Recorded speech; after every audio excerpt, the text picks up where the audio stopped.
À la une de l'actualité au Soudan, des procédures judiciaires ont été ouvertes afin d'enquêter sur la disparition de 11 personnes lors de la répression meurtrière en juin d'un sit-in.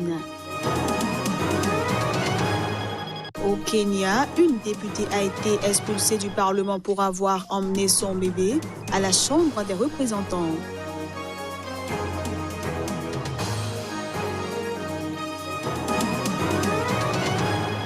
Et puis au Brésil, la Cour suprême a finalement suspendu ce mercredi le transfert de l'ex-président Luiz Inácio Lula da Silva vers un centre pénitentiaire.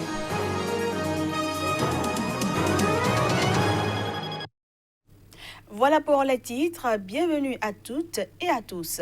On démarre cette édition par le Bénin où des acteurs du secteur privé sont réunis dans le cadre d'un atelier national de renforcement des capacités en matière de gestion de la qualité. Cette formation est conjointement organisée par la CEDEAO, l'Union européenne et l'UEMOA dans le cadre de la mise en œuvre du programme Système Qualité de l'Afrique de l'Ouest.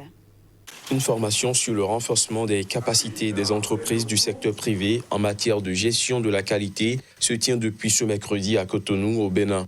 Organisée par la CEDEAO, l'Union européenne et l'UEMOA dans le cadre de la mise en œuvre du programme Système Qualité de l'Afrique de l'Ouest, cette formation entend contribuer efficacement au renforcement des capacités des 19 participants conviés.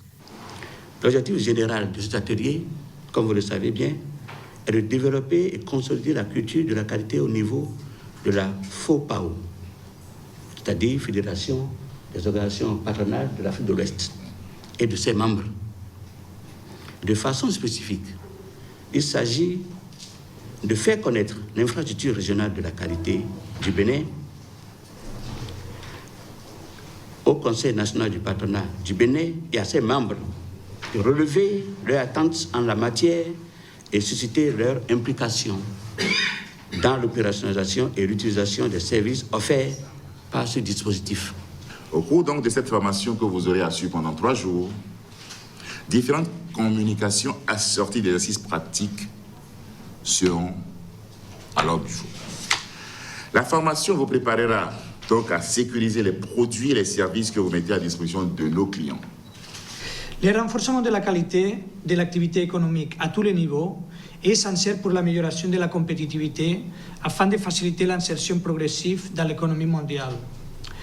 Nous sommes de l'avis que le secteur privé, bien sûr, doit jouer un rôle prépondérant pour le développement économique du pays.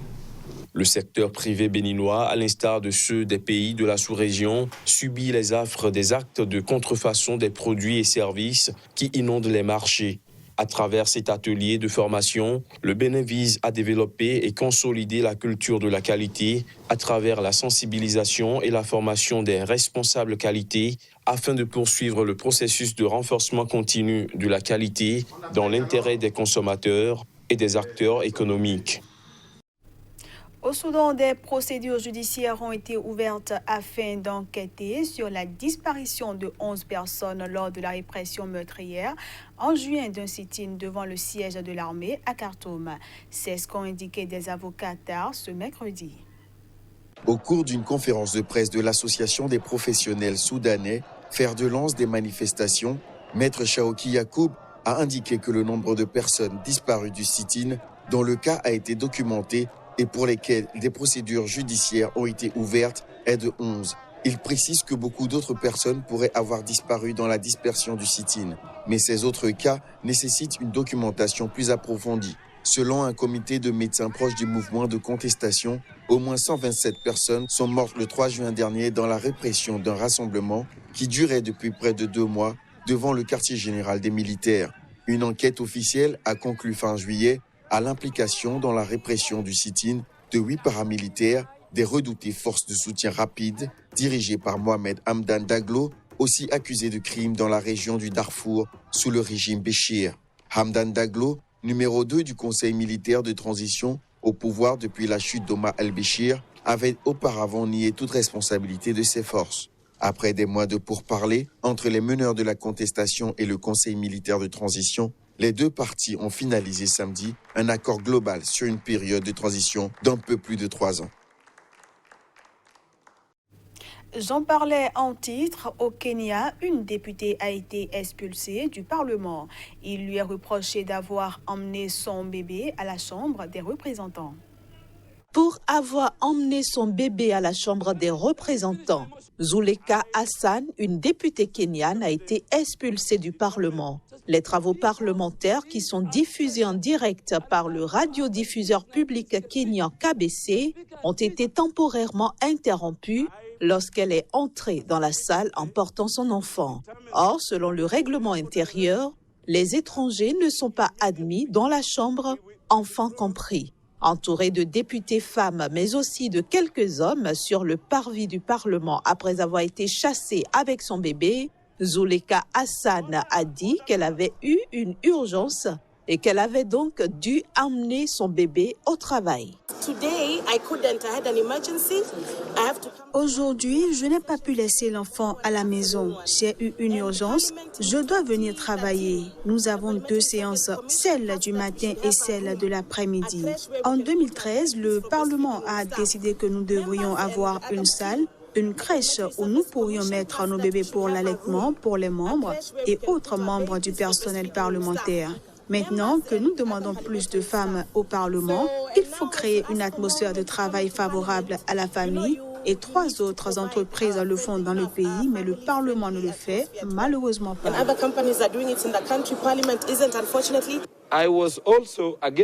J'étais également contre l'idée qu'on dise de l'honorable Zuleka de quitter l'enceinte du Parlement sans lui montrer la place que la Commission des services parlementaires a établie pour les mères allaitantes au Parlement. L'incident est en tout cas l'occasion de rappeler cette réglementation adoptée en 2013 déjà par le Parlement kényan, la mise en place de salles familiales pour encourager les femmes à s'engager en politique. 6 ans plus tard, rien n'est fait. Hors du continent africain, au Venezuela, le président Nicolas Maduro a suspendu ce mercredi le dialogue avec l'opposition. Cette suspension fait suite aux sanctions américaines. En réponse aux nouvelles sanctions économiques prises par les États-Unis contre Caracas, le président vénézuélien Nicolas Maduro a suspendu ce mercredi le dialogue qu'il a engagé avec l'opposition en vue d'une sortie de crise au Venezuela. Bien que la délégation de l'opposition désignée par le député Juan Guaidó se trouve déjà à la Barbade pour la session de discussion prévue pour cette semaine, le président Nicolas Maduro a décidé de ne pas envoyer la délégation vénézuélienne à cette occasion en raison de la grave et brutale agression perpétrée de manière continuelle et retorse par l'administration Trump contre le Venezuela, selon un communiqué officiel. Le gouvernement affirme néanmoins qu'il ne quitte pas la table de négociation. Le Venezuela se prépare à revoir les mécanismes de ce processus afin qu'il s'accorde avec les intérêts de notre peuple. Après des contacts exploratoires et une première rencontre à la mi-mai à Oslo, les discussions entre les deux camps avaient repris à la Barbade le 8 juillet dernier. Les délégations devaient se retrouver sur l'île caribéenne pour de nouveaux pourparlers jeudi et vendredi, toujours sous l'égide de la Norvège.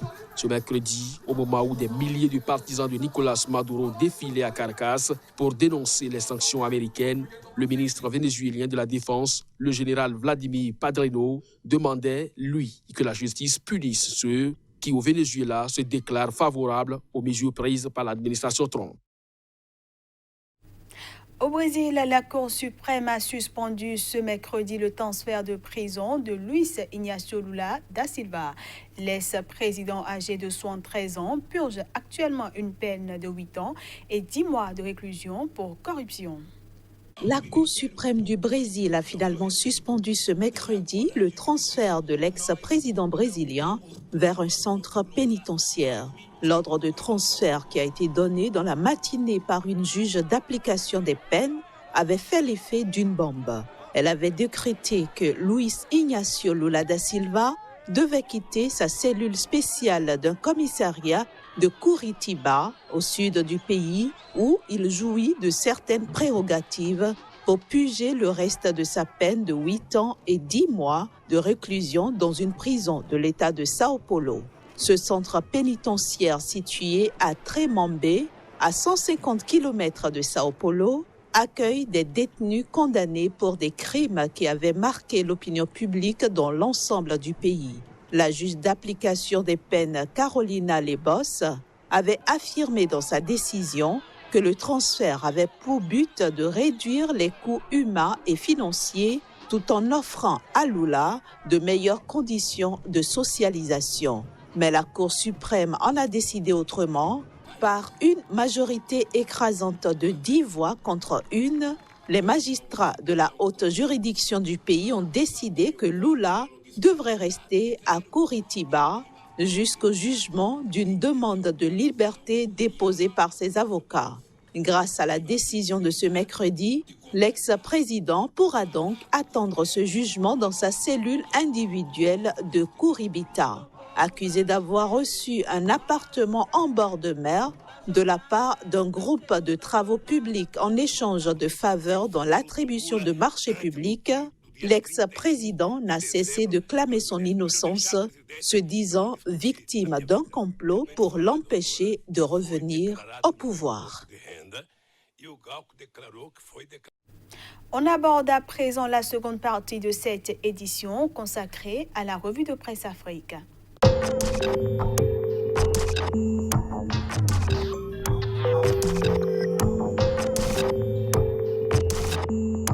Bonjour à tous. La Côte d'Ivoire a célébré ce 7 août 2019 le 59e anniversaire de son indépendance.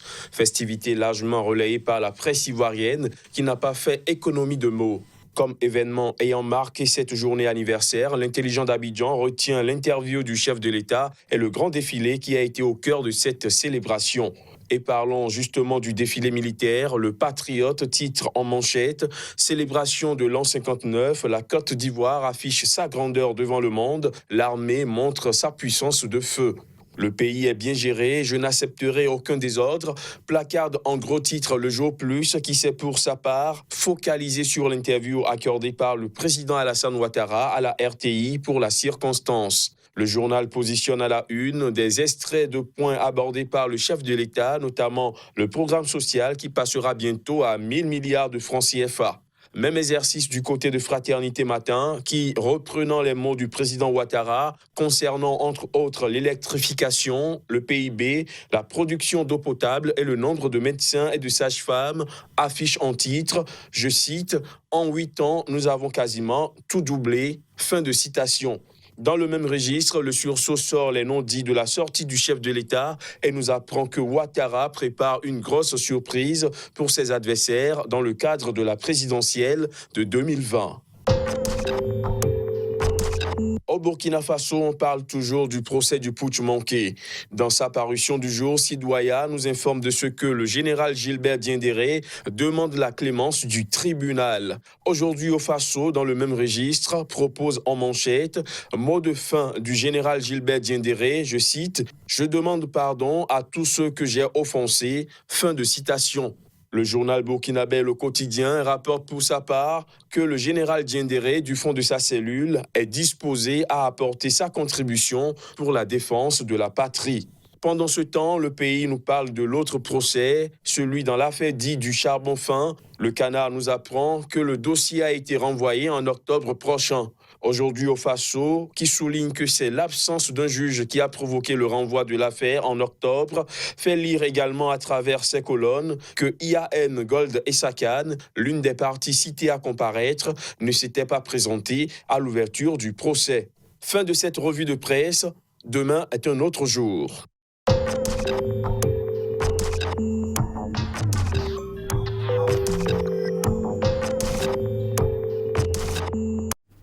Et voilà, mesdames, messieurs, ce sera également tout pour cette édition que je vous remercie d'avoir suivi.